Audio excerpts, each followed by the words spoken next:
purpose to delve into the world of forest landscape restoration monitoring tools, specifically the Restoration Barometer and Restor. So before we start the webinar, may I kindly request that you please keep your microphones off.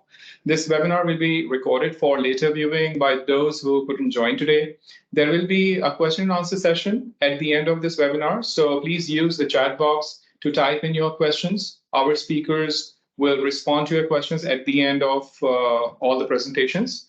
So let me just formally welcome all our participants, our distinguished guests, our speakers, our delegates from member organizations, commissions, partners. Welcome to this yet another exciting webinar that we bring to you from time to time. So without further ado, let's embark on this enlightening journey together. Now it's my distinct pleasure to introduce Dr. Dindo Kampilan, who is the Regional Director for IUCN Asia and Hub Director for Oceania, who will provide us with welcome remarks. Dr. Dindo, please. Thank you, Raj. Good afternoon, good morning, good evening to everyone, and welcome to this webinar. And thanks to the organizers, of course. So we know that ecosystems restoration is of paramount importance for the Asian region due to its numerous ecological, social, and economic benefits. So conserving forests, landscapes, and other ecosystems are critical steps towards broader sustainable development goals, being food secure, climate resilient, prosperous, and equitable human progress. Across Asian countries, there have been mixed results in terms of restoration efforts. Many countries have suffered expensive deforestation and environmental degradation, including from anthropogenic drivers and human activities. But on the other hand, we are also encouraged by recent positive milestones for some countries in arresting and reversing deforestation in both Southeast and South Asia. We all now recognize that restoration goals need not just be about quantity, but also quality. It's not an exercise in planting and counting trees per se. Besides being extensive, measured by area, it also needs to demonstrate quality, multiple benefits now and in the future. It's really time for us to pursue a more purpose-driven ecosystem restoration.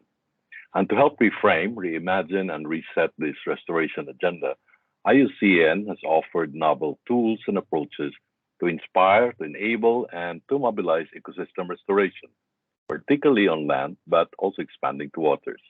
And these are designed to enable restoration stakeholders, from communities to countries, in contributing to global targets: One Challenge for trees and forests, NDC for climate, GBF for biodiversity, LDN for land, and many more. I think a good illustrative example is ROAM, Restoration Opportunities Assessment Methodology, for more inclusive, comprehensive restoration planning while combining the best available global science with local knowledge. I'd like to pause here and express our gratitude to you for joining this webinar, since many of you have been part of this journey. You have helped develop, share, apply these knowledge products as IUCN members, commission experts, partners, and staff. And that is the spirit of collaborative learning and action that brings us all together today in this webinar as we discuss restoration monitoring. Since a key ingredient in overall ecosystem restoration is generating evidence for having achieved the goals, adapted to changing conditions, and contributed to broader outcomes and long-term impacts. How do we move from data and information to knowledge, decisions, and actions through better monitoring? That is the underlying question of this webinar. We'll hear about IUCN's Restoration Barometer, examples from our IUCN partner Restor, and from many others.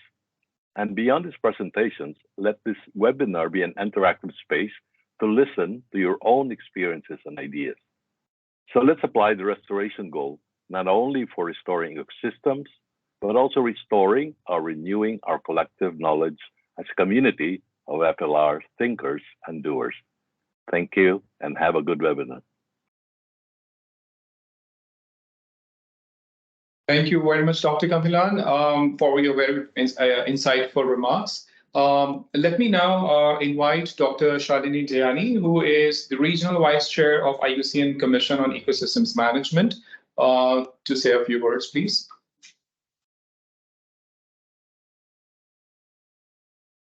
Thank you, Raj.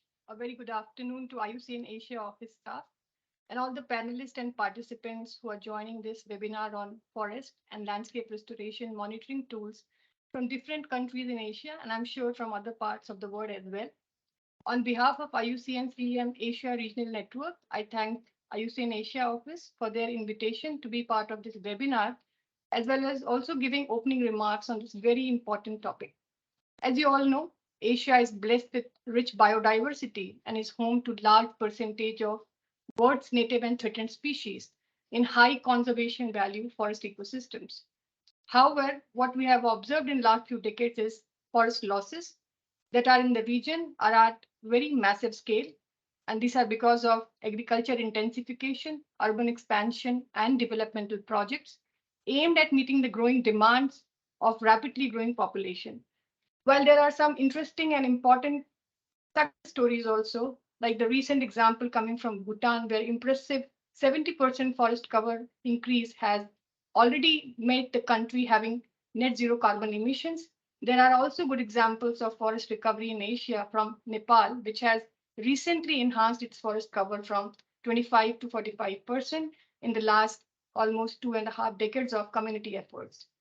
So there is a global consensus, and we all know that in restoring degraded forest ecosystems that matches up well with Kunming-Montreal Global Biodiversity Framework and also SDG 15.1 that aims of ensuring conservation, restoration, and sustainable use of ecosystems, particularly forests, among other ecosystems. This also includes forest landscape restoration under the Bond Challenge, the United Nations Decade on Ecosystem Restoration, the nationally determined targets under the UN Framework Convention on Climate Change, as well as upcoming ambitious Target 3 of the Kunming-Montreal Global Biodiversity Framework that calls for effective conservation of 30% of global land and sea area by 2030. All these global targets follow standards, and these standards are for achieving successful restoration outcomes that prioritize and endorse revival of biodiversity at all levels. But how can restoration ambitions be realized in a region that is changing as rapidly as Asia? Integrated restoration efforts across scale and involving diverse range of stakeholders can be and are known for their potential to contribute to meeting global goals for sustainable development, climate, biodiversity, and also desertification. Connecting people, providing them economic incentives, and establishing a strong monitoring, review, and validation framework like climate can all aid in the fight to reduce deforestation in the region. Accepting climate uncertainty and following climate-sensitive restoration by integrating diverse knowledge systems that include indigenous and local knowledge systems alongside scientific tools are crucial. Public-private economic support and citizen-based monitoring can also be supportive in this, along with the latest developments in artificial intelligence. I am glad to be part of this webinar, and I'm sure this is going to introduce all of us with latest FLR monitoring tools, particularly the Restoration Barometer and Restor, to IUCN constituents and participants, including commission members of different IUCN commissions. By showcasing these tools and capabilities and benefits, I am sure this webinar will be able to engage the IUCN networks in utilizing such tools to enhance FLR monitoring, improving collaboration and knowledge exchange across Asia. I thank you once again and wish you all a great learning experience. Thank you. Thank you very much, Dr. Dayani, for your very useful remarks. I would like to remind all our participants to please save your comments for the last session when we will basically have question and answer session towards the end. So you may either type them in the chat box now, and our distinguished panelists, the speakers, will respond to them towards the end of the webinar. So may I now invite Dr. Satrio Adi Vikaksono to tell us about the Restoration Barometer. Dr. Satrio Vikaksono is working for IUCN Asia Regional Office as Forestry Program Officer. Great. Thank you very much. I trust that you can see my presentation. Good afternoon, good morning, good evening to everyone, wherever you are. So as Raj mentioned, I am from IUCN Asia Regional Office, and I'm based here in Bangkok, and I serve as the lead of forests at IUCN Asia. So today I will start a series of presentations on the monitoring tools of forest and landscape restoration, or ecosystem restoration in general. So in particular, I'll be introducing to you this tool called the Restoration Barometer, which can track the implementation of restoration commitments across all terrestrial ecosystem types. However, before I go into the details of the tools, I'd like to start by explaining very briefly IUCN's role in forest. So as you might know already, institutionally, IUCN, as a unique and largest environmental network in the world, is working around several key modalities. So our approach is led by science, and we have served as a standard setter for conservation and sustainable development. And we also work to inform policy.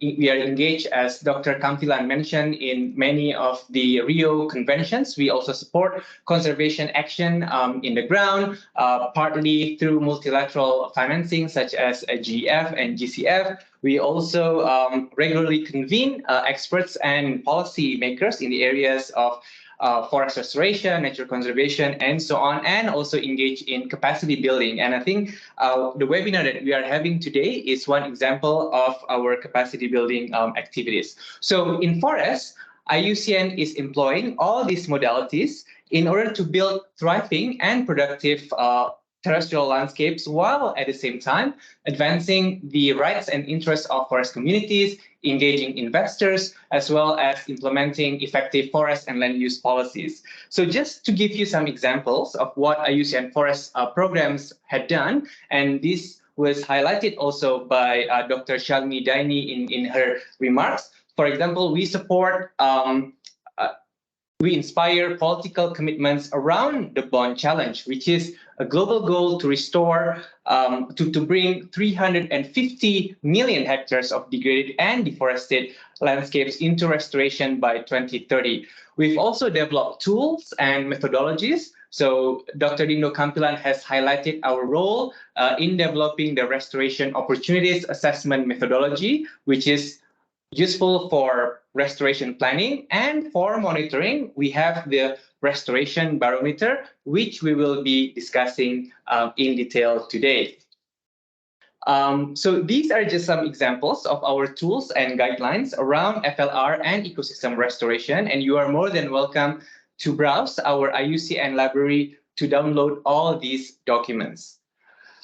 So now, just to ensure that we are all on the same page, I'll just briefly discuss some definitions. So FLR is defined as the ongoing process of regaining ecological functionality and enhancing human well-being across deforested and degraded forest landscapes.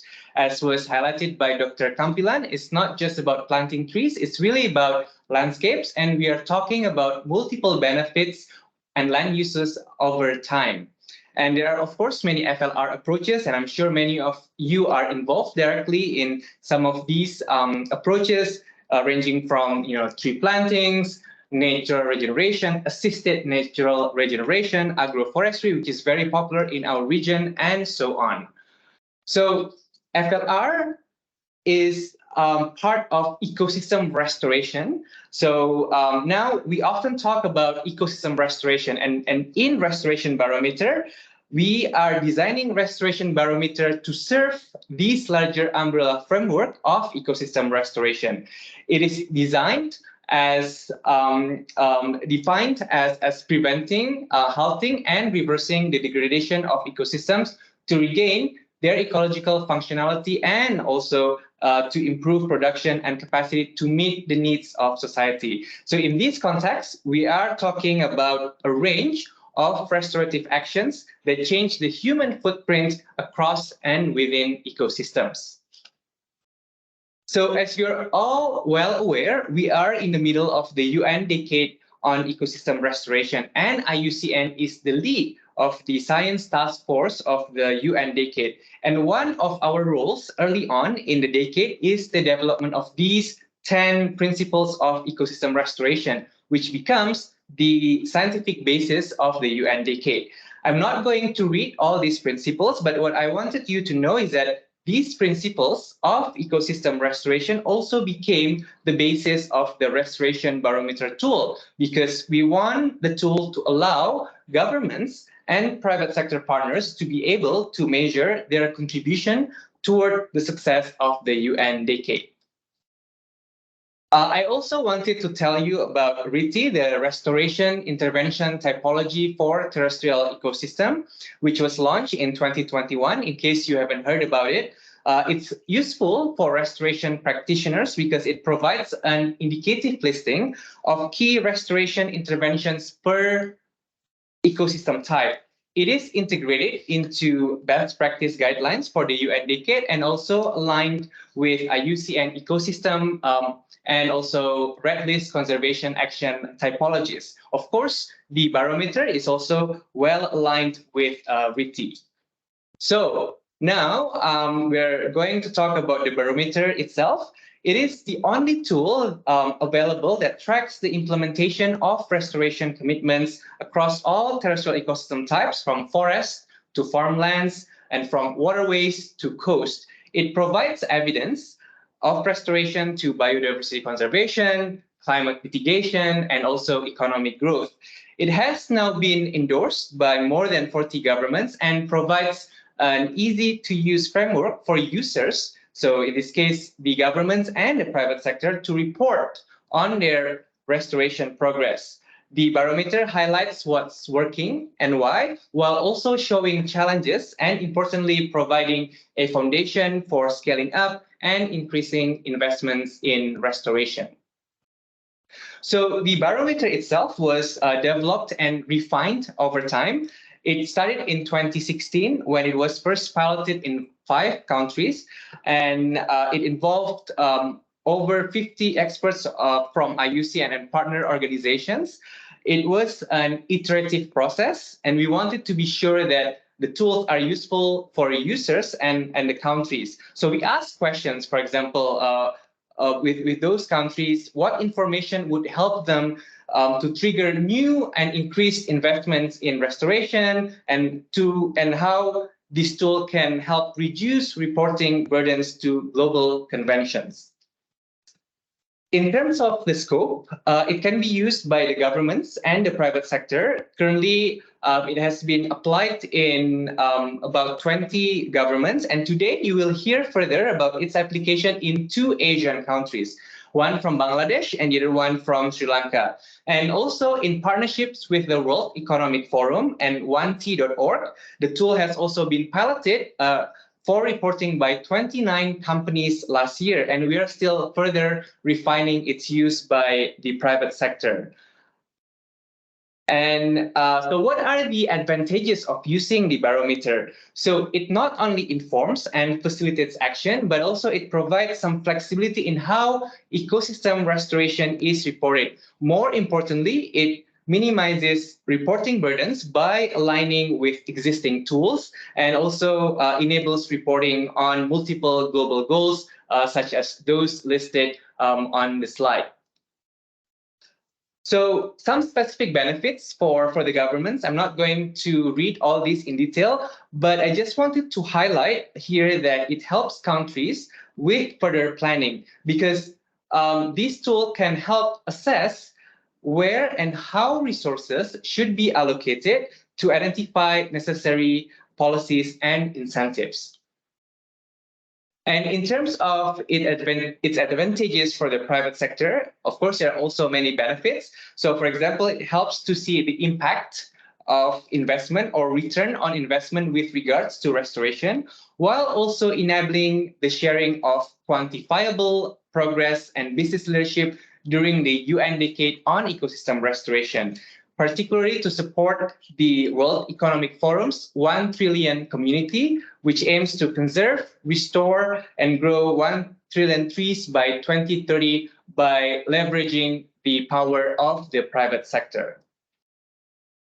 So there are 8 indicators of the barometers. 4 are what we call action indicators, and the other 4 are impact indicators. And I'll explain to you about what action and impact indicators mean.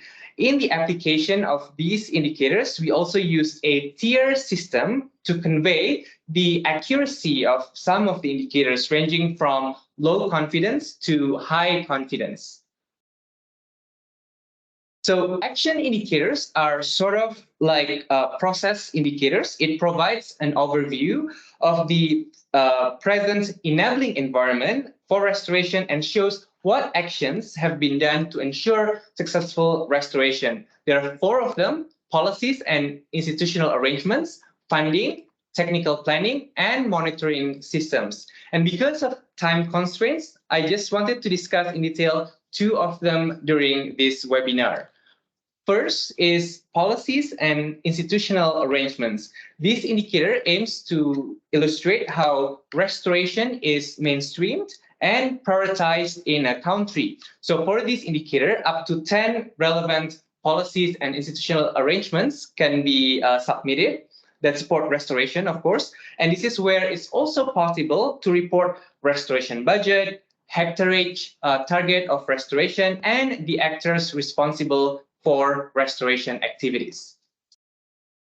As another example, I want to jump to another indicator now, which is monitoring systems. And this is covering information such as which monitoring systems are in place, how they were developed and linked with other commitments, and also investments and efforts that were used to establish the systems.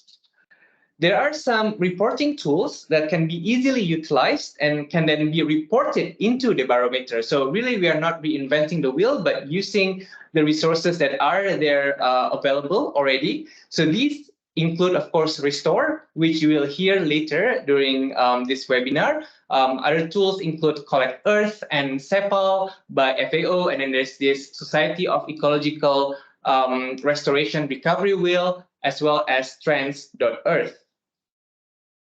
Now, I want to discuss impact indicators. So these are results indicators that help quantify the benefits of restoration. There are also 4 indicators: area of land, climate, biodiversity, and economy. Again, I'll just discuss 2 out of these 4 given the time constraints. And first, I'll use the example of area of land. And this refers to the area where functionality has been improved by restoration. So we are not talking only about area of direct intervention per se. Here, what we mean by functionality is the ability to provide ecosystem goods and services. And to get such data and information, we can actually use information from the monitoring tools that I mentioned before. So they can be utilized. So for example, one possibility is that data from the platform Restor for one country can be aggregated to help estimate this data for area of land. We also request that countries or companies to submit, they can submit directly spatial data on the portal.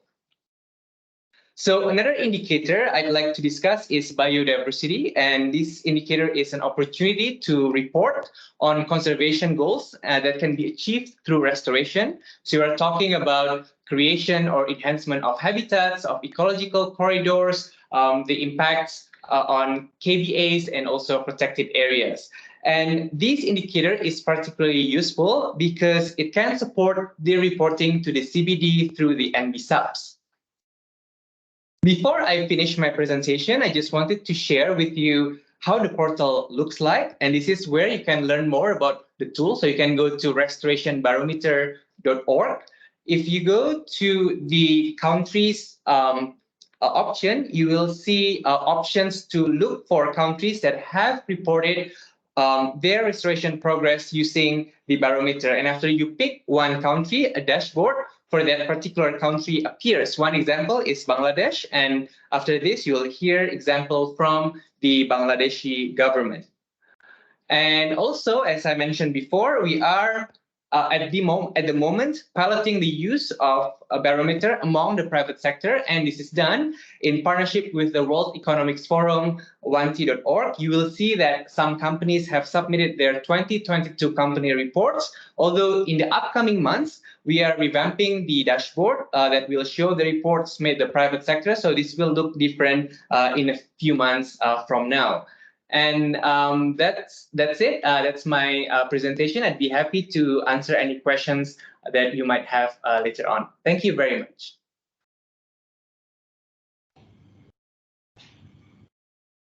Okay, thank you. Thank you very much, Dr. Sachio, for sharing with us this excellent presentation and telling us about the Restoration Barometer as well as FLR and its connection to ecosystem restoration. So our next speaker is Mr. Govinda Roy, who is the Deputy Chief Conservator of Forest, Bangladesh Forest Department. We will request him to kindly present on FLR and its monitoring in Bangladesh. Dr. Govinda Roy, over to you. Okay, thank you. Can you see my presentation? Not yet. Not yet.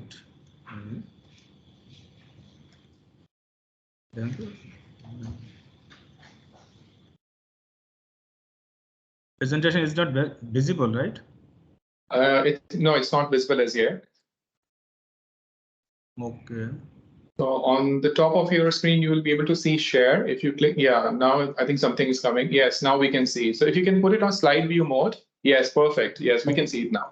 Thank you.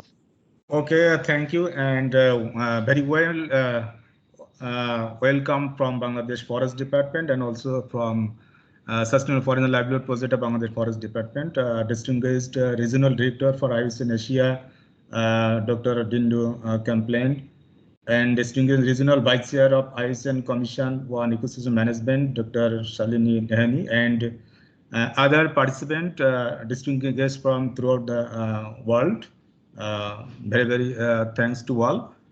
My name is Govind Rai. I am Deputy Chief Conservator of Forest, Bangladesh Forest Department. Also, I am acting as a Project Director, Sustainable Forest and Livelihood Project, Bangladesh Forest Department. Now I am going to present some key aspects of restoration activities in Bangladesh forestry sector. Before that, first presenter already said that Bangladesh reported under barometer restoration program. So I am highlighting the key points. Restoration coming from Bangladesh, that is bone challenge, 750,000 hectares. As per commitment, Bangladesh is trying to conduct its restoration activities throughout the country. And already Bangladesh reported that is 1,98,332 hectares of restoration from 2010 to 2022. And you know that Bangladesh is very densely populated country, and per square kilometer more than 1,200 people lives per square kilometer. So you can imagine the management of natural resources, especially forest, is very much challenged in Bangladesh. But Bangladesh Forest Department trying to conserve the forest with the help of forest-dependent communities. Now our forest cover is 14.1, and our target to increase it to 16% as per our SDG target. That is, we have to achieve 16% forest coverage by 2030. Basically, we are reporting 4 types of ecosystem out of 8 ecosystem under barometer of restoration, mainly coast and mangroves, forest and woodlands, river, stream and lakes, and urban areas. And out of 8 indicators, we are reporting only 5 indicators. But I think that in the coming year, Bangladesh will be able to report rest of the indicators. That is, all 8 indicators Bangladesh will be able to report in next fiscal year or next year. Many action indicator, 3 action indicator Bangladesh is currently reporting: policies and instrument arrangement, technical planning, monitoring system, and impact indicator, area of land and climate. Bangladesh has different types of policy, and all policy support the restoration activities of Bangladesh, though Bangladesh is a very land-hungry country and population is high. Bangladesh government has political commitment and constitutional obligation to protect forest, wetland, biodiversity, and environment of the country. This is our constitutional obligations, and it is embedded in our Article 18A. So this is the very great achievement and very great policy for working with restoration activities by the Forest Department. Bangladesh National Red Strategy, this is another document that helped to conduct our restoration activity throughout the country. 8-5-year plan, Bangladesh Delta plan, Pacific plan. So many plans, all plans support the restoration activity in Bangladesh, and Bangladesh Forest Department implementing its restoration activity with the participation of community according to the national level policy and plan. Now, technical planning, yes, we have well-defined plan, especially 8-5-year plan, 7-5-year plan, 6-5-year plan, and Bangladesh Red Strategy, and site assessment plan. This is the new initiatives in Bangladesh forestry sector, and basically Sustainable Forest and Livelihood Project innovated these types of site assessment planning. This is very much important for conducting ecosystem-based restoration in field level, and we are practicing this, and this is the very successful stage. I will give it description later on. Forest management plan and protected area management plan. We are following these types of plan for conducting any kind of restoration in our forestry sector.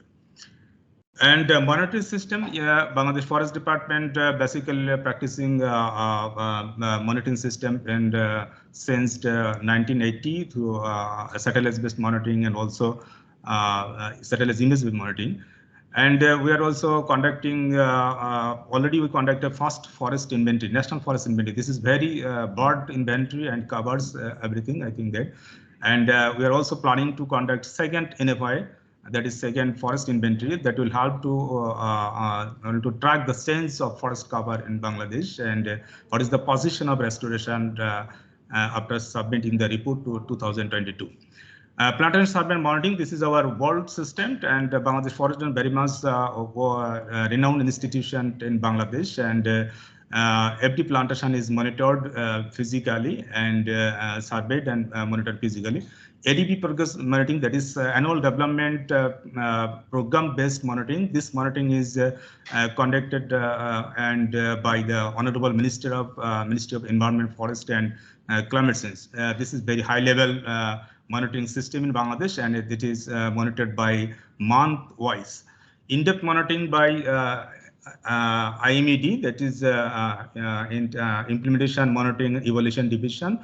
One of the important monitoring division of Bangladesh government that is under Planning Commission. Monitoring of wildlife biodiversity, ecological monitoring, that is a new innovation, and that is a practice in Sundarban Reserve Forest. Drone-based monitoring, we're also practicing drone-based monitoring for forest covers monitoring and enforcement purpose also. Smart patrolling. This is the very much effective patrolling system in Sundarban forest, and our forest guard and community people also participate with us for conducting smart patrolling. SDG tracker, this is the national level SDG tracker that is, and here monitor the forest coverage data also monitored by SDG tracker. Bangladesh Forest Information System, this is our innovative product where every information is archived, and people know what is the position of current state of forest. This is the impact indicator, area of land. I already told that 198,332 hectares have been under restoration, and climate in case of climate, 15,86,653 ton of carbon dioxide sequestrated through this restoration activities. But in our country, some emission, that is forest reference emission level, we also identified our emission level, and as per emission level, we also implementing our activities in the field levels, how to minimize the gap net emission. Present forest reference emission level 1.12 million tons carbon dioxide per year, but forest reference level, that is removal, is 0.827 million tons. 1.29 million tons carbon dioxide per year. Basically, in our country, forest is heavily used by community, and forest dependent community is the main challenge for conserving the forest. But forest department is now practicing the collaborative forest management approaches that helps to conserve the forest and also benefiting the communities with livelihood development fund, that is developing fund. I will also told it in later. Ongoing forest restoration activities under different development project BFD also conducting several restoration-based projects, but sustainable forest and livelihood project. This is the large-scale restoration project in Bangladesh, and this project is basically ecosystem-based approach. I will give a little bit description of this project, because this is the iconic project in Bangladesh Forest Department, and Bangladesh Forest Department will also follow the innovation that has been designed under sustainable forest livelihoods in their next activities also. So this project mainly IDEA funded project and World Bank financed. This project goal is very clear: to improve collaborative forest management and increase benefits for forest dependent communities in targeted sites. This goal is very much necessary to achieve, and Bangladesh Forest Department trying to achieve this goal. And before achieving these goals, we are conducting several activities. I will show you the activities. Mainly restoration target of this project is 85,030 hectare, and already we achieved 80,588 hectare. That is, this achievement has occurred since 2018 to 2023 June. And the restoration approach, so basically we are practicing collaborative forest management approach, but forest department practice the participatory approach since 1980. And 1980 we practice community forestry, and then 2000 we also practice social forestry system. And 2017 we also practice co-management approach in protected area. Now we are practicing collaborative forest management. This is very much synchronized with the ecosystem-based forest management. Plantation intervention, in case of any kind of restoration, we are identified 32 types of plantation intervention according to landscape requirement, especially ecosystem-based approach. In case of coastal area, we are practicing some more than 5 kind of plantation intervention. In case of hill forest, we have also more than 7 kind of plantation intervention. In case of salt forest, we have also another kind of intervention. Basically, we choose the intervention with the need of a specific site, and specifics, according to a specific site, we also design the plantation intervention. And before that, choosing the intervention, we also consult with the communities, forest dependent communities, and we already engaged 40,000 communities for these activities, and our target is to engage 41,000. We're also providing a livelihood fund, that is revolving fund, and our project target is $20.5 million. So now we already distributed $10.28 million. And the CDM fund, that is the very unique fund, community development fund. This fund is used for the collective improvement in the community, and mainly repairing any roads, repairing any school, or construction culverts, construction or sinking of deep table. That is used collectively by the community. And we already distributed $2.2 million. And we also formed forest conservation villages. We identified the forest dependent villages, and the number of villages is 600. Our target is to identify 615.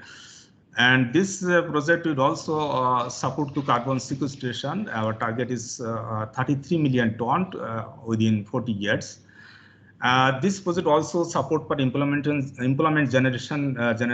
Target is 15.47 million man-days, because every activities in the forestry sector under this forest, we also engage the communities.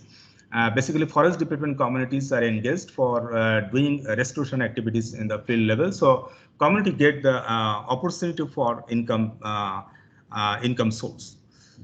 This is the project areas, and mainly in our country 8 divisions, and this project also spread over the 8 divisions with 32 districts, 186 upazila and 615 villages. Restoration initiative under Shupal project, I already told that 85,300 hectares of area will be restored or afforested under this project. This is a very massive restoration target under Shupal project.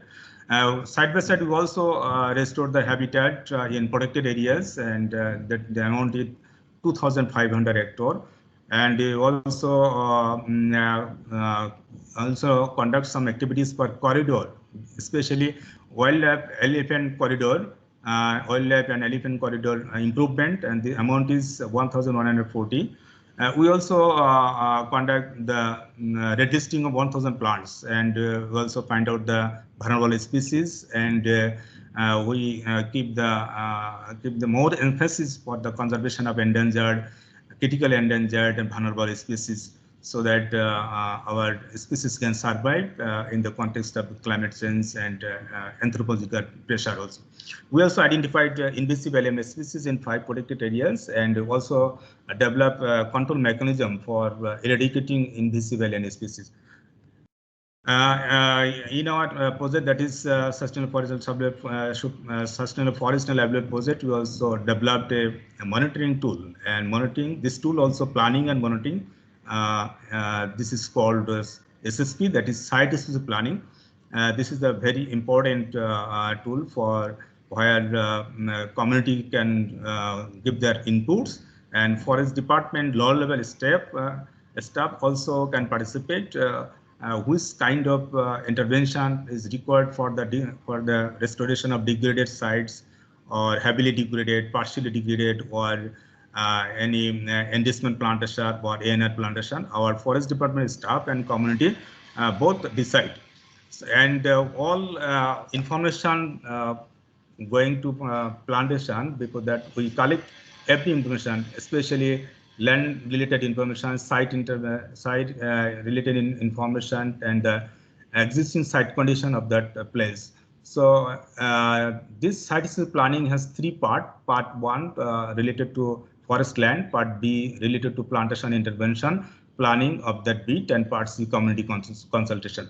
This is the very balanced tool where community, forest department official and stakeholder can participate and can decide the modalities of restoration activities that can be implemented in that site as per their requirement.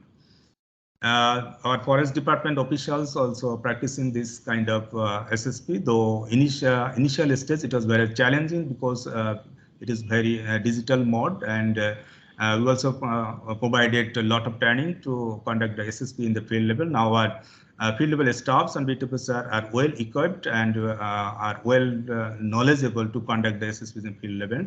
And this ensures the transparency, accountability of plantation investment in the field level. And our World Bank partner also praised this type of initiatives in the field level. We also prepared index maps of FD bits, and we produced 324 forest bits index maps where we identified, delineated the intervention area, and we also delineated the old plantation, and also delineated the plantation raised by other development project also. And we also delineate the area that will be restored under Shupal project. That is the green part is the plantation area that has been planted by our Shupal project. This is the maps of site planning, and throughout the country we also generate this kind of map, and geolocation of every point of plantation has been recorded. This is our year-wise plantation achievement, and we already achieved 80,580 hectares of plantation. Especially we emphasize on reforestation in hill forest, restoration in salt forest, restoration mangrove, especially coastal area. We also increased the tree coverage in tree outside forest also, because in our country forest land is very much limited. So we are trying to increase the tree coverage in our private land and outside the forest area. This is the ERS plantation achievement according to intervention. We are practicing mainly 32 types of intervention as per ecosystem requirement, and that is our ERS plantation achievement. We also developed the community database that is helping for community monitoring, and community will able to know their position. Especially, we are providing the livelihood fund, and it is a revolving fund, and community also able to know what is their amount, what amount will be provided to them, and when they have to repay the loan, and when they will participate the meeting. Also, meeting schedule also included here.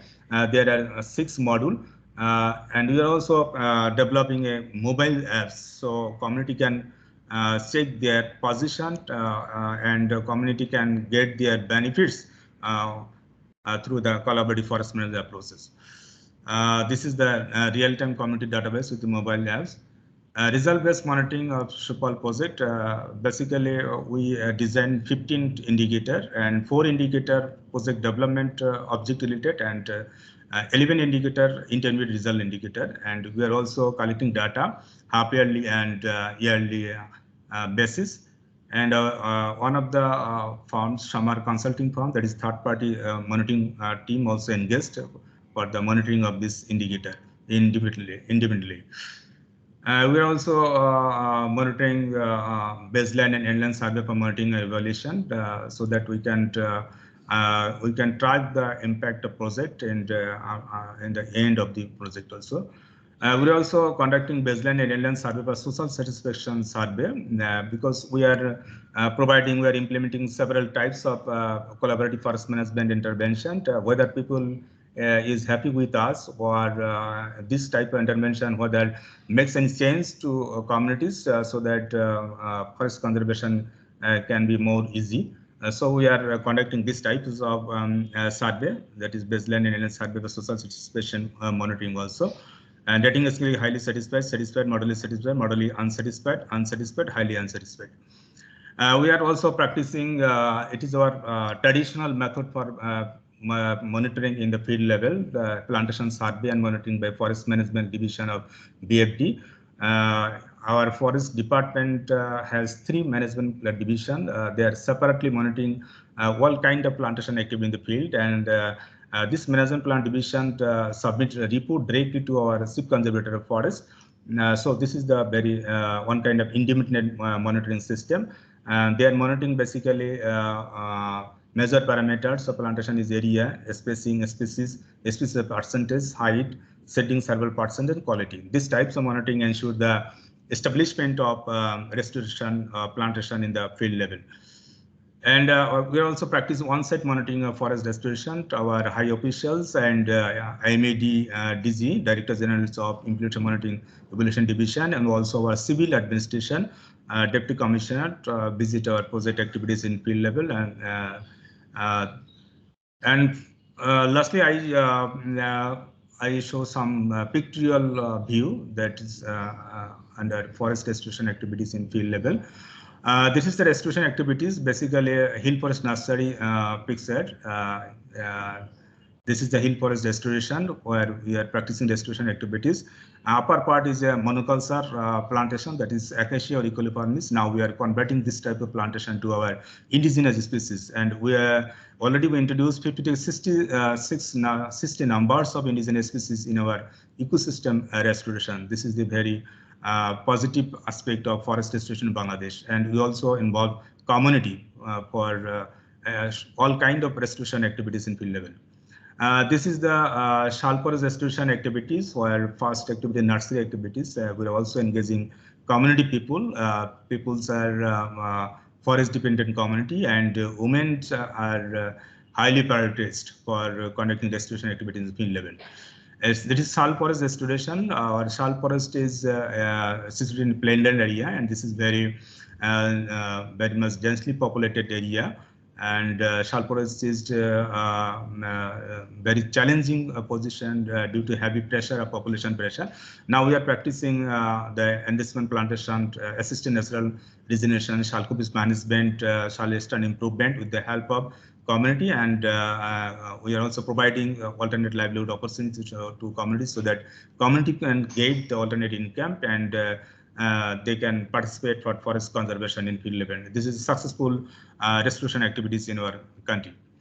Medicinal plantation under Shalpur restoration, this type of plantation is conducted in a field level to provide intermediate result to the forest dependent community. We are raising already Bashok plantation in forest area. This helps to increase the resilience of forest ecosystem, also increase the biodiversity of forest area.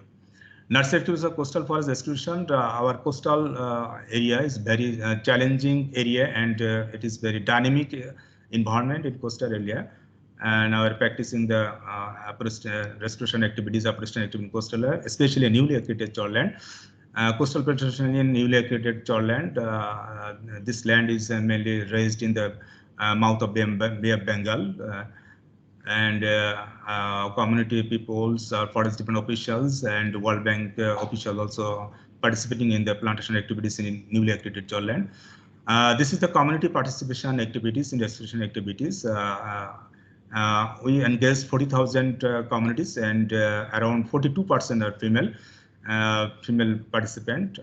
They are taking the decision. They are conducting their planning, design the plan.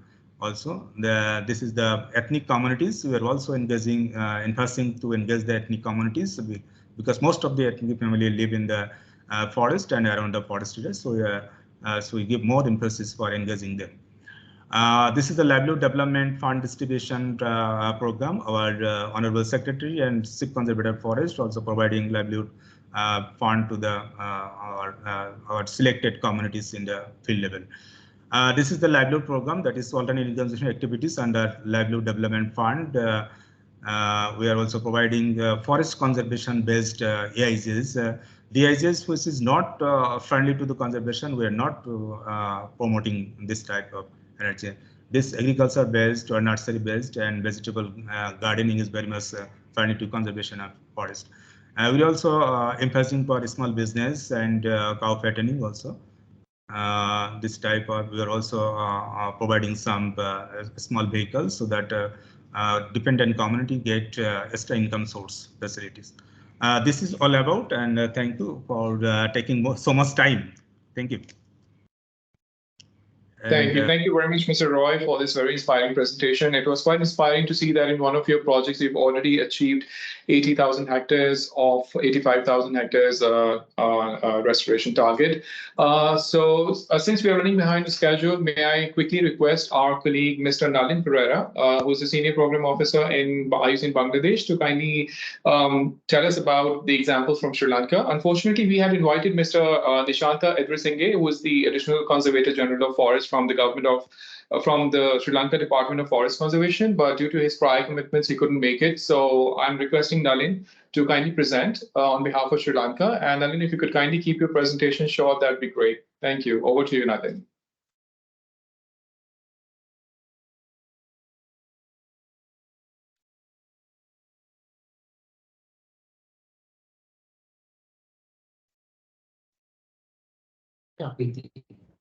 Yeah, Nalin, are you there? Satrio, can you hear? Hello, Satrio, can you hear me? Yes, we can hear you. We can hear you. Satrio is here. Can you see my screen? No, not yet. We cannot. Mr. Roy, can you stop sharing? Oh yeah, now I think it's coming up. Yes. All right.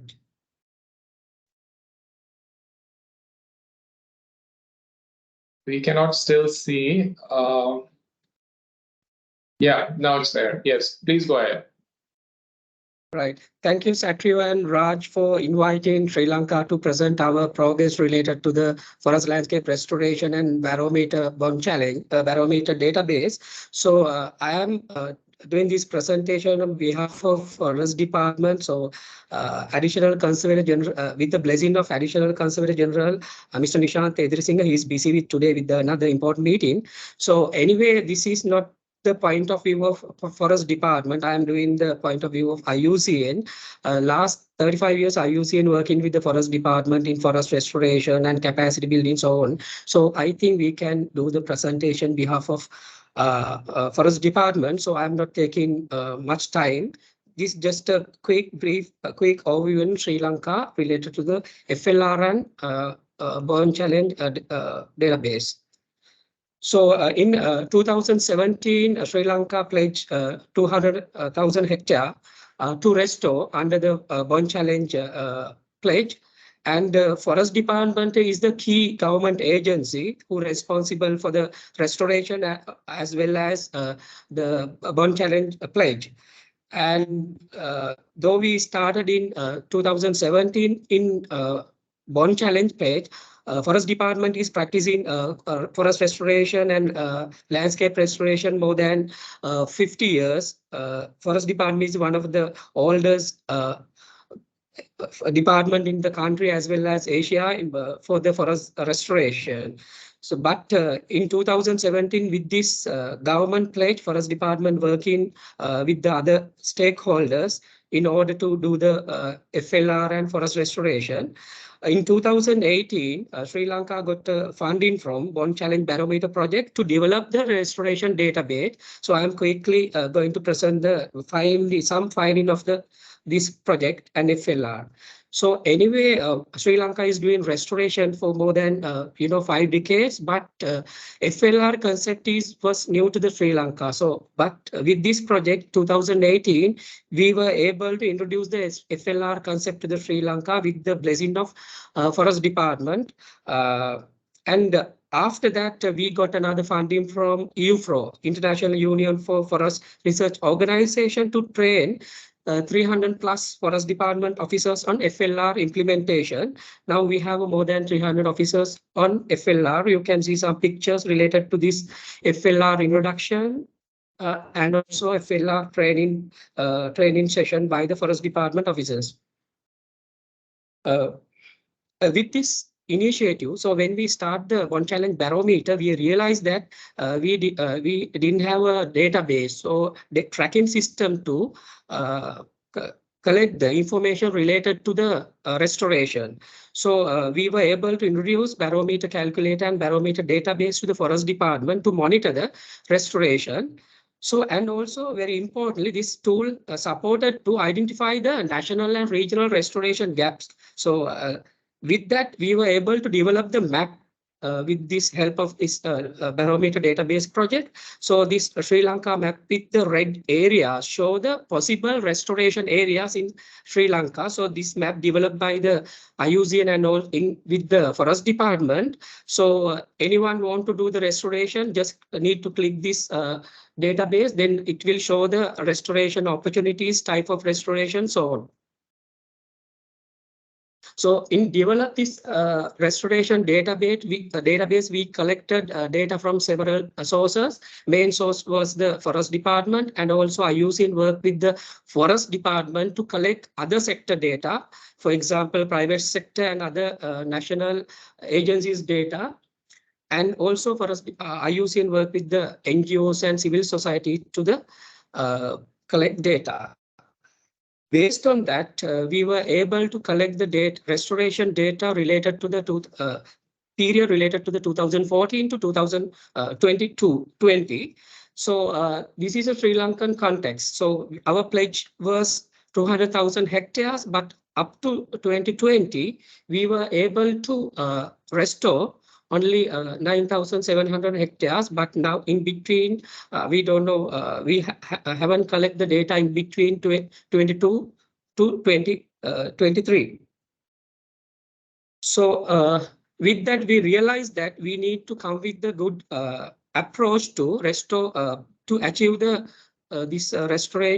our target, 200,000 hectares. So Forest Department were able to develop the platform to get the support. For example, now Forest Department lead this initiative, private sector and also other agencies support to the Forest Department. We call this public-private people participation for the restoration.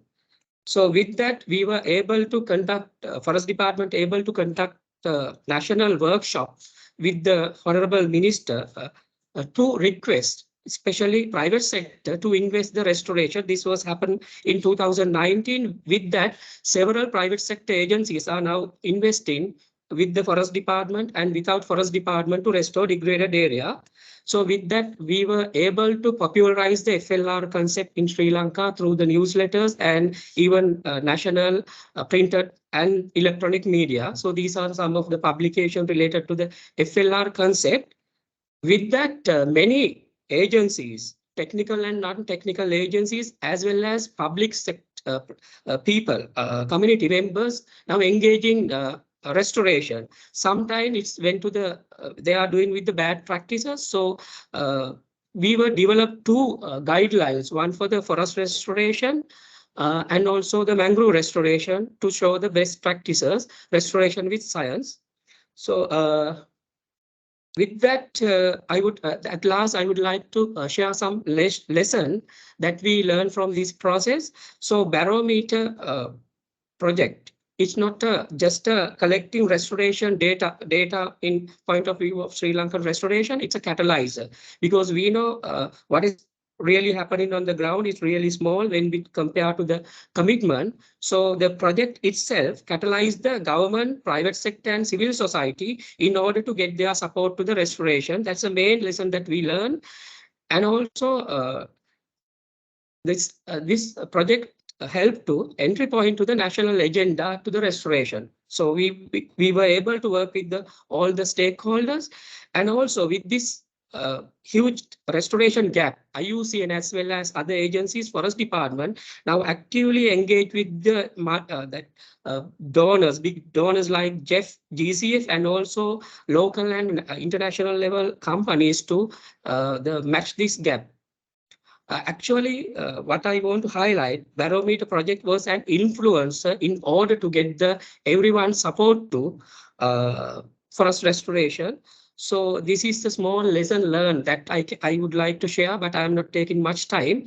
So this IUCN, with the help of Forest Department and private sector 11 companies, we were able to establish forest restoration program in one of the highly diverse area in Sri Lanka. We call it a Carnelia forest, conservation forest, international man and biosphere reserve.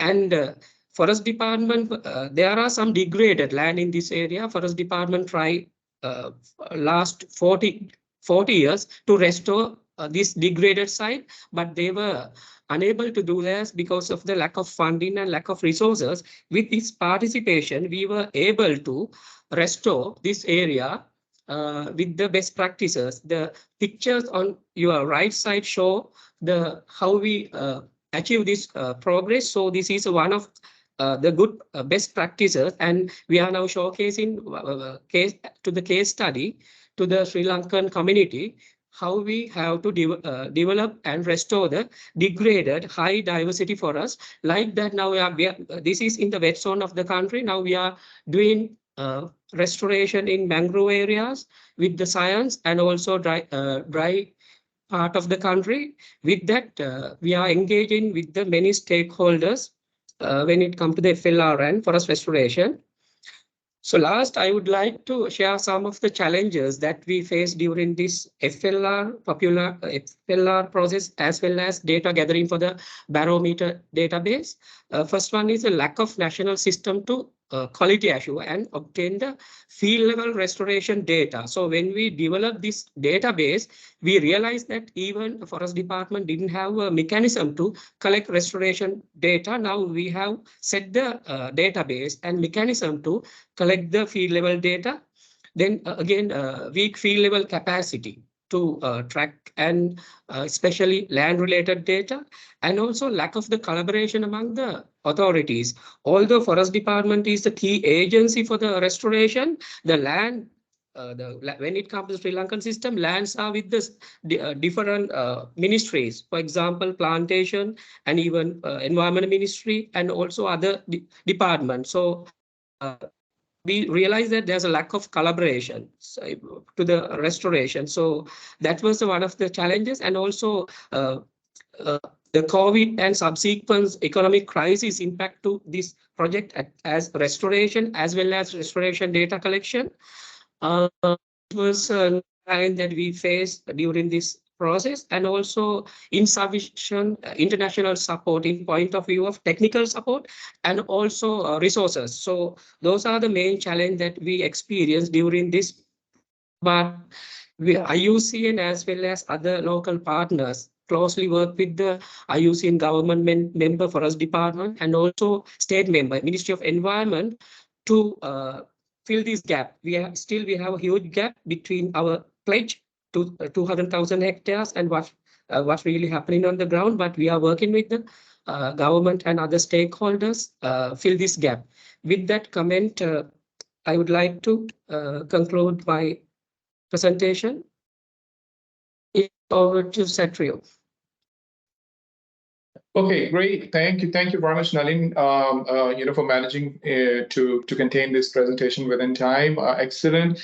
It's quite interesting to see how different actors are basically involved in achieving the restoration targets. Interesting, very interesting lessons learned that we have seen in your presentation. So now let's move on to the next part of our webinar. Let me just invite Ms. Anisa Satvika Lestari and Ms. Hema Bhatt, who are from Restor. To tell us about the Restor platform. Yeah. Over to you. Yes, thank you very much. Can you see my screen? Yes, we can. Yes. Okay. Thank you very much for the opportunity. Good day, everyone. It is very nice to be able to present here today. I'm Anisa, Restor Local Lead for Southeast Asia, and I am here with my colleague Hema Bhatt, Restor Local Lead for South Asia. And we are here to present you about Restor. So first thing, what is actually Restor? So Restor is an online platform born out of the Crowther Lab from ETH Zurich. The Crowther Lab consists of interdisciplinary scientists who study the global ecosystem, generating knowledge to protect biodiversity and also address climate change. However, they had this perception that science information tended to remain in the academic environment and not reaching the people working on the ground. So Restor was basically created to make this knowledge more tangible by building data layers that are taken from global models of peer-reviewed articles and also official satellite databases. When you add your polygon into Restor, it crops each data layer using your polygon as a mold and give you ecological insights for that specific site. So Restor provides the best global information available in science right now, and we have a science advisory board to assure this. And in the future, we have goals to use local data from users to improve our models and make them more adequate to local realities. And Restor now is actually an organization independent of the Crowther Lab. We are now a foundation and operate as a non-profit organization. And we are also an official partner of the UN Decade on Ecosystem Restoration. Yes, so we actually dub Restor as Google Maps for nature, because instead of showing you restaurants, tourist spots, and hotels, Restor shows you where the nature needed restoration and where restoration is taking place. Restor platform is made for restoration, conservation, and sustainable land use initiatives of any scale and any ecosystem worldwide. We operate on two main pillars, transparency and connectivity. And how can Restor help organizations or institutions working in restoration and conservation? So first is helping in planning. We have our ecological insights on biodiversity, environment, land uses, along with the high resolution imagery. It will help you understand the history of your site and support decision makings about what intervention to take. The second one is visibility. So Restor provides you a space to showcase your work where others, including potential funders as well, can see you and learn more about your initiatives. And third is really important, which is monitoring. So besides planning, our data layers and high resolution imagery can also help you track your progress over time. So we currently host a three-way back that has around 50 centimeter resolution globally, and Planet NICFI that has 4.8 resolution in tropical areas. And last but not least is collaboration. So here on Restore, you can collaborate with your colleagues within your own organization or with other partners on the platform. And Restore is working globally, so we have the platform itself is available in 7 languages, and we have 11 local leads that can help you start using the platform in different languages as well. I hope that this is not too small for you, but we will share this list with you after the webinar. So now my colleague Hema will show you around the platform. Off to you, Hema. Thank you, Anissa.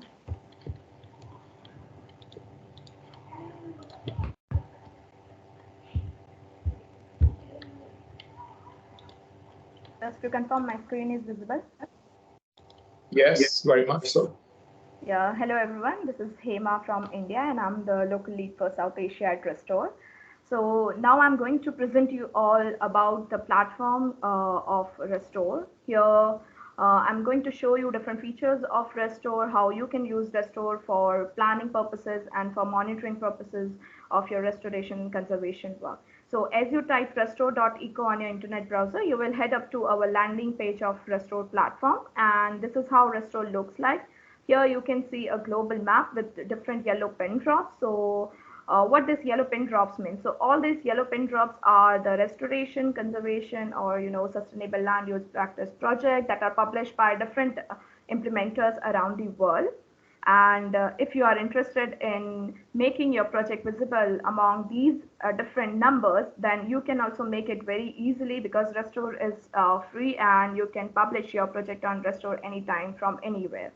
So I would like to show you quickly how this different data which are present on Restore is helpful for planning as well as for the monitoring purpose of your project.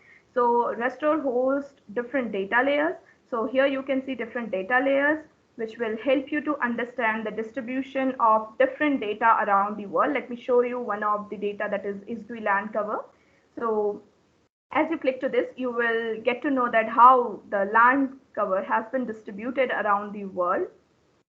And there are a lot more data layer which you can use to plan your project if you are very new to implementing your project. Apart from this, we have a very precise data for your particular land area after you publish your project on Restore. Let me show you how it looks like. Let me open one of the restoration project from these different pin drops.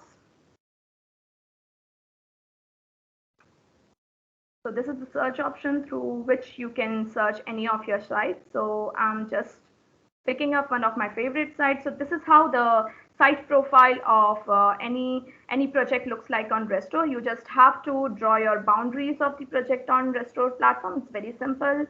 And after that, you just have to add certain information about your project, about your organization, what you are doing, and what are your different goals, what kind of support you are looking for, and any other relevant information that you would love to share with the world. So this is how it looks like. And this will help people to create a transparent network around the world by showcasing who they are, what they are doing, and where exactly they are operating. So here you can see this is Green Kana initiative, which is situated in India, and they are doing restoration work, and it is associated with one of the organizations called Forest by Heartfulness. So this brings the credibility that, okay, this project does belong to this organization and they are operating in this particular region through different methods. So this information you can get through here. Apart from this, the very important and very interesting part of Restore is that it serves you with various kind of ecological data sets and monitoring tool here.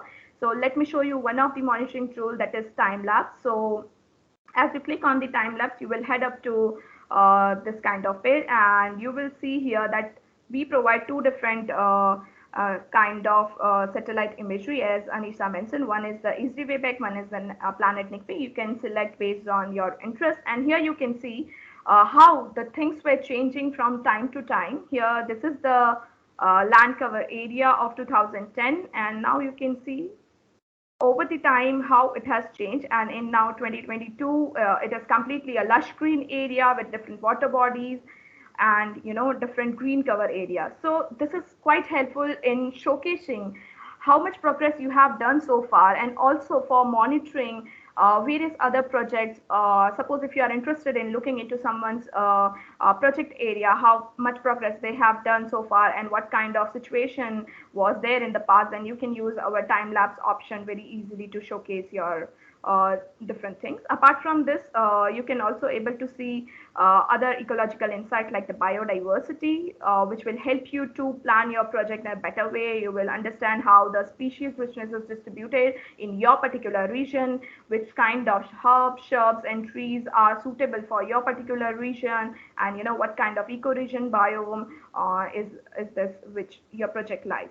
And if you're interested in knowing more information about from where this information came from, how relevant it is, and how accurate it is, you can always click to this I option, where you will get more information about all the information we are providing on this platform. So there are other ecological insights like the carbon data, the net primary productivity, which will help you to track how the amount of carbon has been stored from last 20 years till now from the implementation of your project. So this project is implemented in 2016, and there you can see a steep rise in the amount of the carbon tons stored in this particular region. Similarly, there are other parameters like the depth of the water table and environmental features like the elevation, temperature, and all that will definitely help you to plan your project if you are operating in any new areas. Apart from this, you can also use our land cover data as well as our NDVI data, which will help you to monitor the health of your vegetation or biomass in your particular region for from 1989 till 2022. So yeah, for all this thing, you will always get more information on the I tab here. So this is about the site profile and how you can use a Restor tools, Restor's ecological insight as a planning tool as well as a monitoring tool. Apart from this, it is also helping in creating more transparent network and also in making a network bigger and bigger. Here you can see this particular site is associated with one organization. Suppose if you want to showcase your organization and your other project in one profile, then you have the option of creating your org profile on Restor. It is very simple. You can explore through here. We have this organization page where you can see different organization listed. And if suppose you are interested in picking up any of the organization, you just have to type organization name. Yeah, so I'm just taking you to Terraformation organization profile. There you can see about them, about their partner organization. This is helping in building more transparency that that will help you to showcase with which partner you are working with, and how much area you are spread it in, and on which part of the globe you have your project, and what are the people or who are the people who are operating this particular profile on Restor, and yeah, their point of interest as well as the collection and all. I'll show you what this point of interest are and what this collection are shortly. So yeah, on the map, you will not only get to see different projects around the world, but you will also get to see different other points of interest that are very necessary for any kind of project implementation, that is tree nurseries, botanical gardens, seed banks, offices, and different other options like this educational centers and all. Apart from this, there is also option for securing the fund. We have our own funding page where we list a number of funding opportunities for you all to pick up any of the opportunity based on your interest, as well as you can create your collection of different sites, and you can also bookmark your favorite site from Restor. Yeah. So yeah, another very exciting feature of Restor is that you can always embed your project on Restor with your own website that will help people to navigate easily around your project. And yeah, for more update, always rely on our notification section. And yeah, if you have any kind of question, please use our chat box as well as use our email addresses to reach out to us. We are happy to help you to get on started with Restor. Thank you so much. Thank you very much, Anisa and Hema, for this very useful presentation. I'm sure many of our members who are present here today, they will basically find it very useful in terms of planning, using this application and planning for their projects.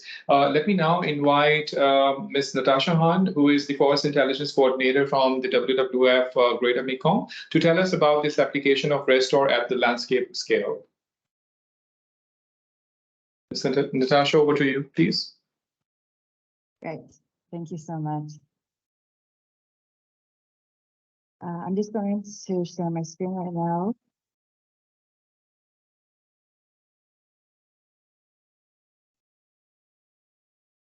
All right, so are you able to see my presentation?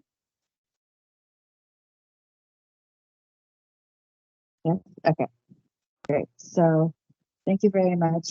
Thank you very much for having me here today. And as mentioned, my name is Natasha, and I'm the Forest Intelligence Coordinator for WWF Greater Mekong. My background is in GIS and remote sensing for environmental management, and I work for the Greater Mekong Regional Program, handling data and information, especially geospatial data, on forest and protected and conserved areas at the regional level. I'm happy to be here today to present on how my colleagues at WWF and I are utilizing the Restor platform for restoration projects at the regional landscape level. So these are the contents of my presentation today, and I understand that we are a bit limited on time, so I apologize if it seems that I'm going through my presentation quite fast, but I'd like to give our next presenter the time and the chance to speak. So I just wanted to start off the presentation today by emphasizing that forest landscape restoration is a priority of the WWF Global Forest Practice as one of our game changers. We have an internal community of practice around FLR, and this priority internally and externally through our partnerships.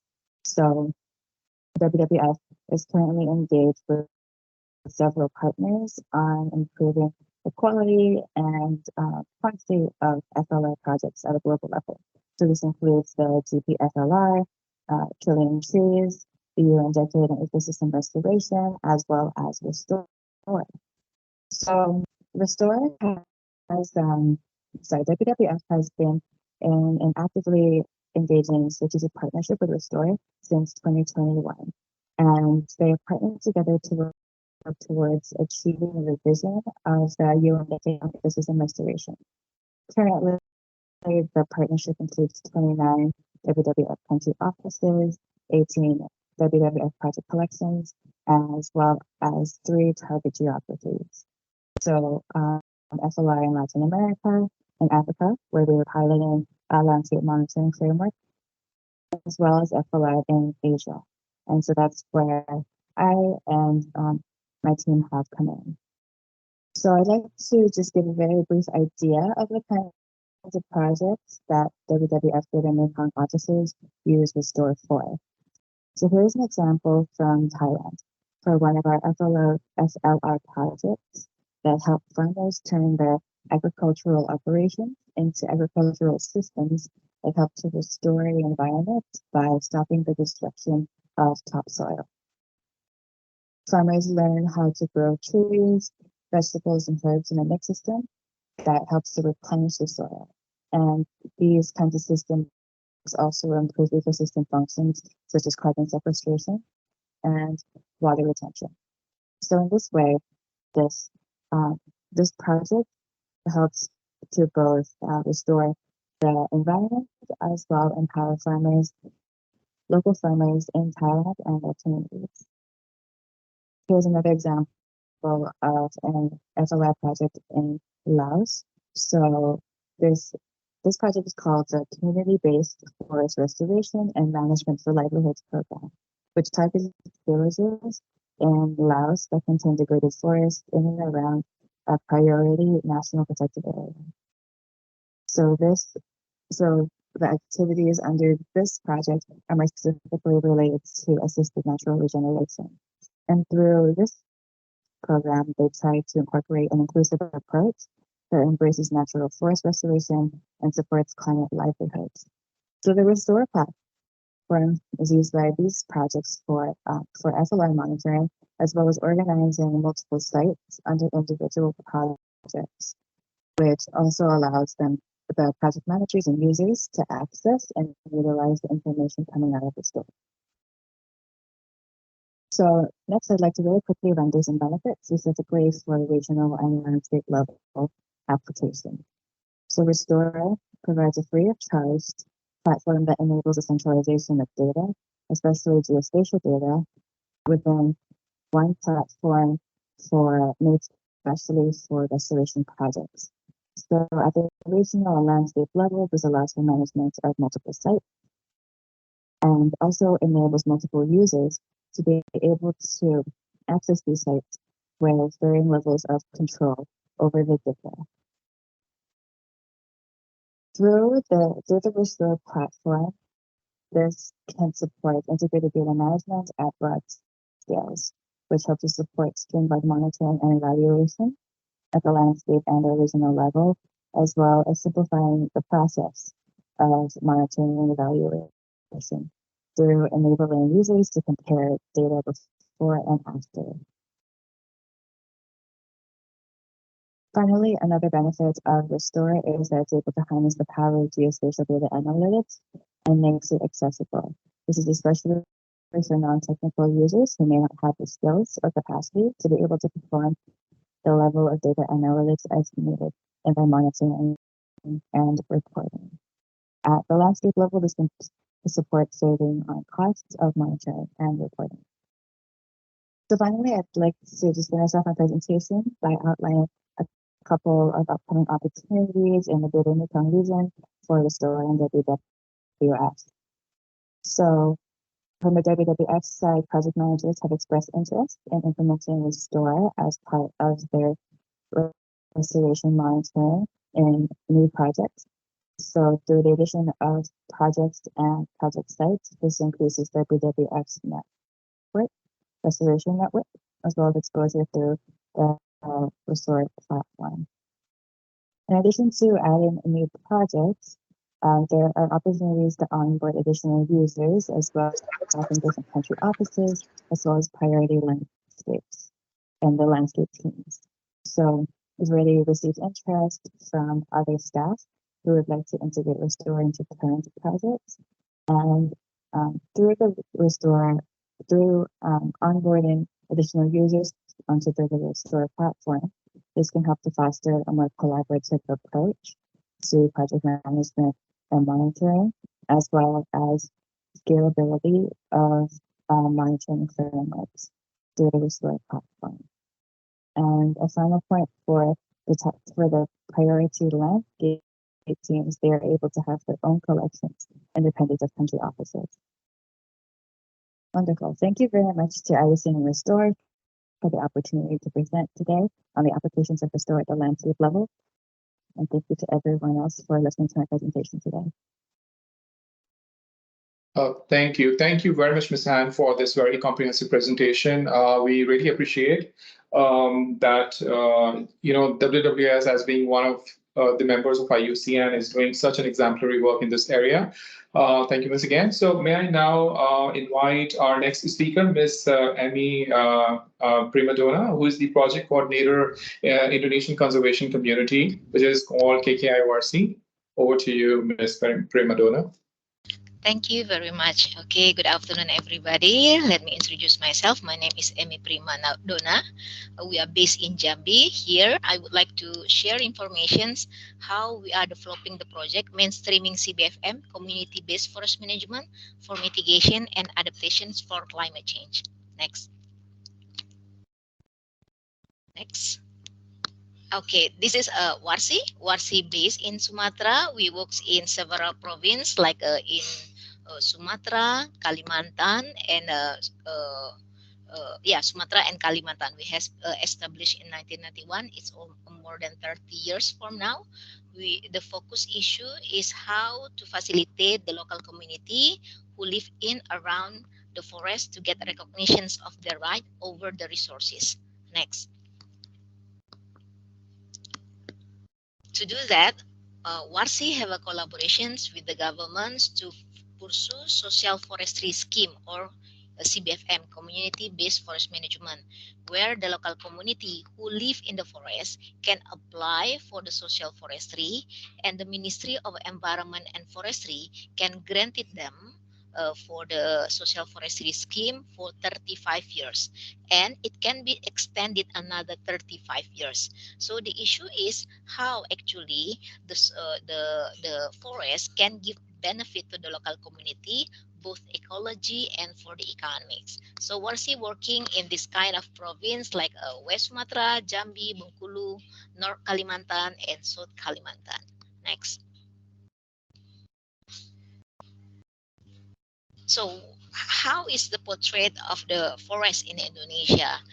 Even though in some area already well protected, but we have some driver of deforestation. For example, forest encroachment, illegal logging, conversion for palm oil plantation, conversion for industrial plantation, and finally, it given the impacts of natural disaster like a fire, drought, and many, many more.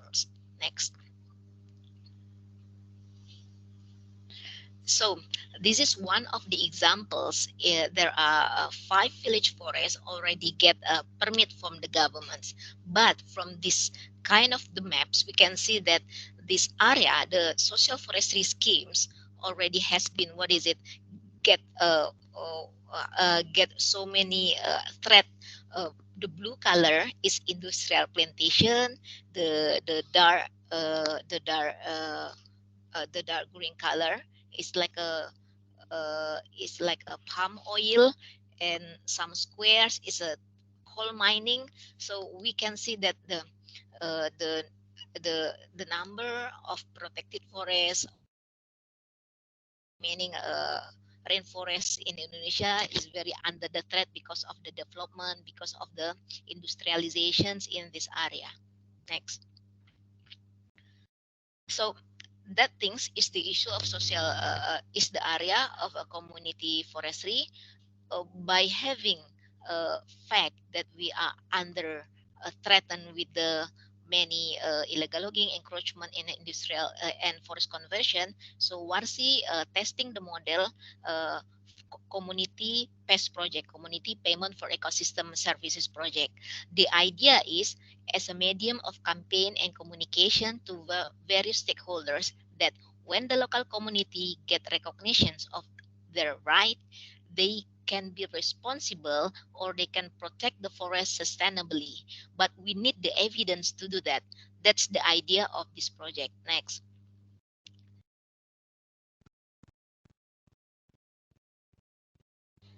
So we make the baseline. This is before we met Restore. We do manually. We download the satellite imagery. We try to see how the difference forest cover from time to time, from 1993 until 2013, to see how the difference of forest cover and the level of deforestation. So from this, we come to know that deforestation in this area for the last 10 years, it's happened 1.6% per year. Next. So from here, we talk to the local community how actually we can do the management plan for the local community. So the pink area, that's still good conditions of the forest, we make prioritizations map. The pink area who is not open yet or still good condition of forest, we consider as per protected zone. And the area who already opens, it's become farming land, that's we need to restore with the intensifications like a commodity for the economics benefit, like rubber or cacao, cardamom, and other non-timber forest product like fruits that can have a economic value for the local community. This kind of things that we discuss with the local community, how to manage their management area. Next. So how the project intervention to make sure the protected forest still a good condition and the utilization zone can be give an impact to the local community. We make some target. For example, we have a commitment to reduce deforestation up to 75% from the baseline scenario. We are building forest demarcations. We are established village information system to see where is the protected zone, where is the utilization zone, where is the settlement area, to make sure that the development is not overlapping with the environment. And we do forest enrichment with high economic value commodity and strengthening institutional capacity. And of course, we are doing the forest monitoring. Next. So what happened after that? This is a very hard work in the beginning, because every year we have to make annual report to the, because we will do the certification for the carbon in this project. So every year we have to make an annual report to see the land cover each year from 2013, 2014 until 2021, to see how the difference, how the target of the project. If they are doing the baseline, the deforestation should be go down very drastically.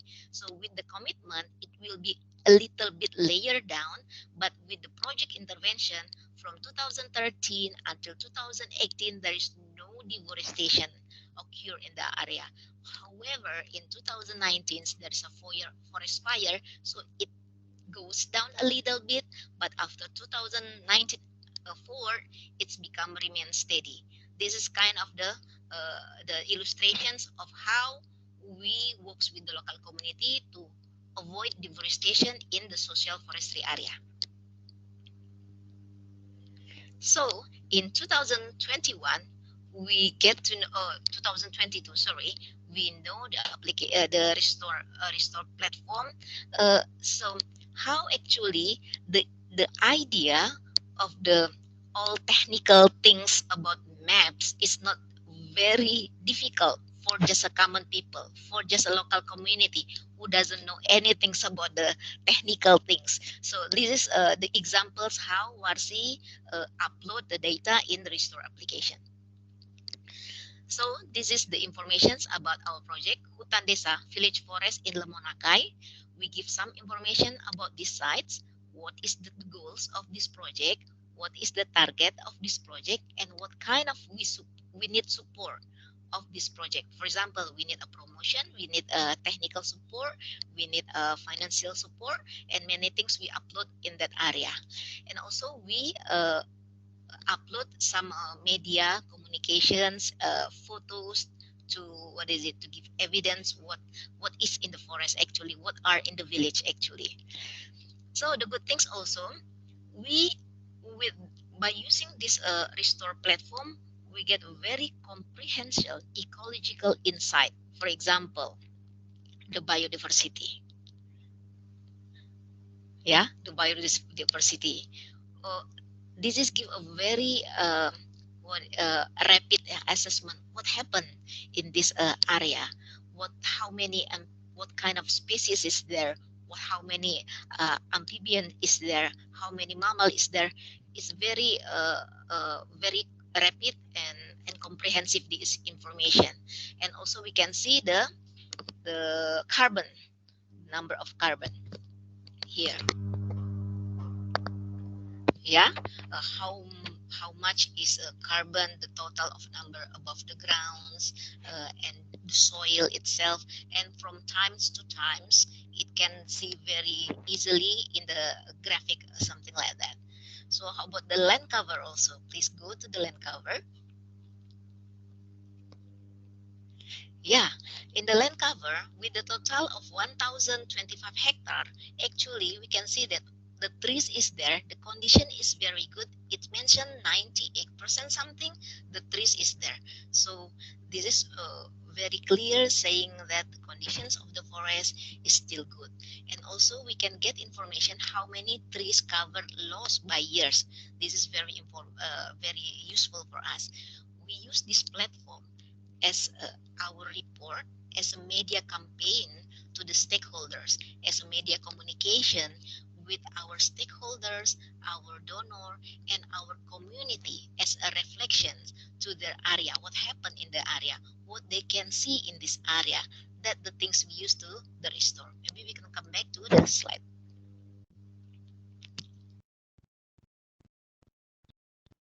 to the PowerPoint. Yeah, this is also, we don't need to download Citra satellite image every year because it's already here, and we can see that the newest information is in July 2023. And the what is it? The quality is very, very clear. Next, maybe we can come back to the slide. Just give a quick conclusions by using this, our experience using the Restore platform. So there's here are people are agree forest protections becomes vital to tackle climate change. In our works, the initiatives of forest protections need to be monitored and reported periodically. They need and stakeholders, donors, they need something evidence, yeah. They need something evidence, and our G specialists used to download the Citra satellite image to do analysis forest cover, to see the baseline, the achievement of project, and to see how the impact of the project to the reduced deforestation and forest degradation. But by using the Restore platform, we just put the polygon and voila, everything is there. We can get rapid assessment, information about the conditions of the forest, the biodiversity, forest loss, and carbon stock, and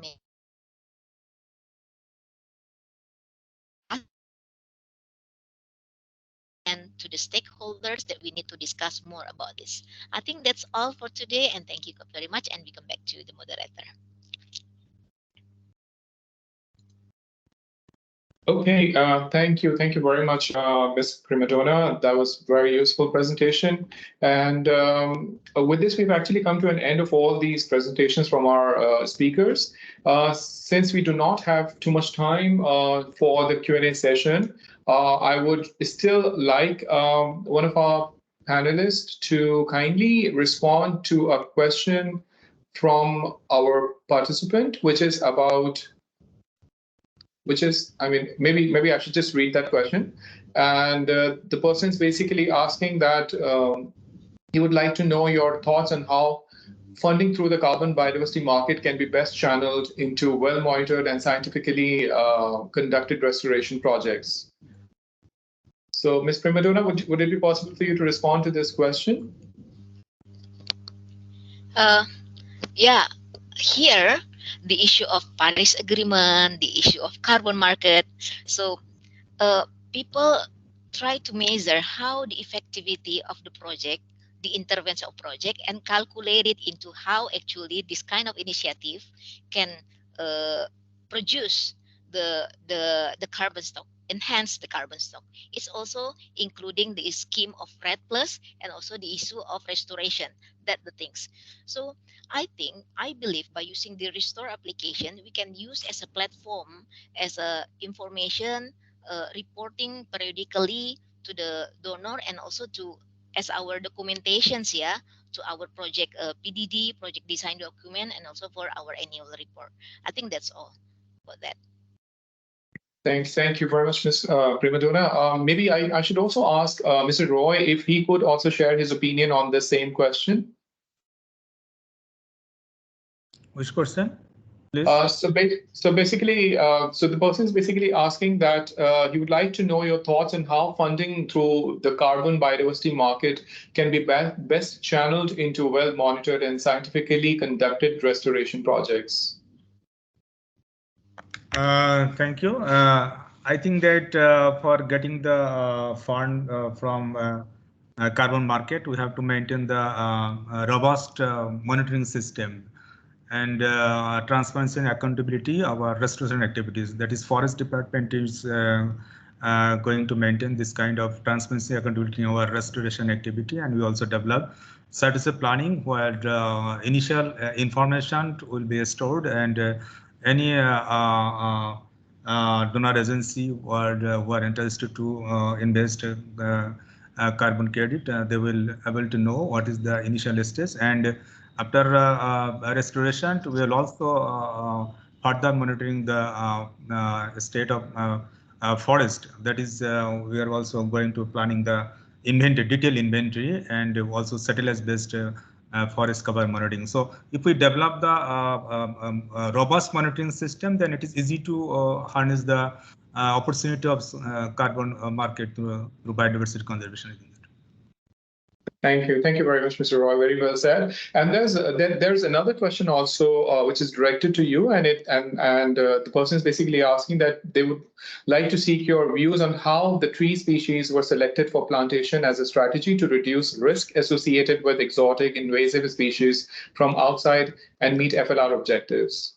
Okay, thank you. I think that this is very important question, and it is very also challenging to us in case of highly density populated like Bangladesh country, because people wants always short-term benefit, and they always prefer short-term benefit like a species that is exotic species. Exotic is very much fast growing, and they produce more benefits than indigenous species. But Forest Department is trying to convince the communities that we have to restore the degraded ecosystem. Otherwise, in the long term, community will not get the ecosystem services, especially water service. This is very much important in forest-dependent communities. And community already understood that due to the climate change impacts, they are also facing the problem, water scarcity in that area. So they are motivated, and they are also helping that we can introduce indigenous species. And yeah, though it takes a long time to produce services, but in the meantime, we are also providing alternate livelihood opportunities that is benefited by the community, and community is happy with such kind of activities, because most of the dependent communities are very poor, and we have to provide some kind of AIG activity. Otherwise, it will not be possible to establish the degraded ecosystem or restore the ecosystem without helping the community. And this type of modalities we follow our collaborative approach, where we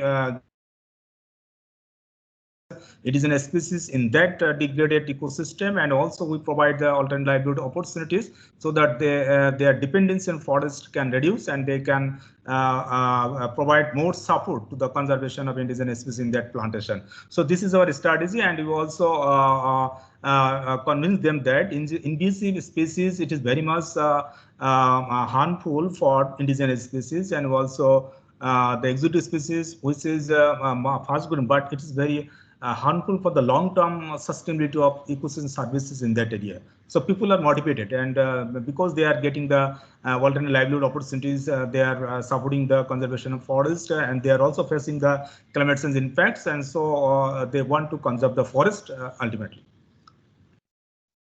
Thank you. Thank you very much, sir, for this very detailed answer. I think this will help our participant to understand the whole background about this. Sorry that we don't have any more time to ask any more questions. So we would like to end the session here, today's webinar here. But in case you have any more questions, you may actually reach out to Dr. Satrio and Ms. Anisa Satvika, who are present here, and maybe I can request them to include their email addresses in the chat box in case you may need to reach out to them to ask any more questions. They'll be happy to answer any further questions.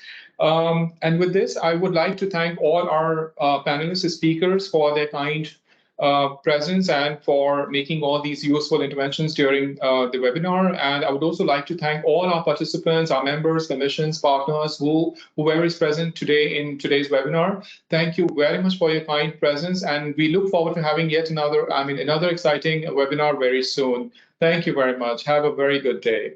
Bye-bye. Thank you. Thank you. Thank you, Raj and Satri. Thank you. Nice. Thank you and bye-bye.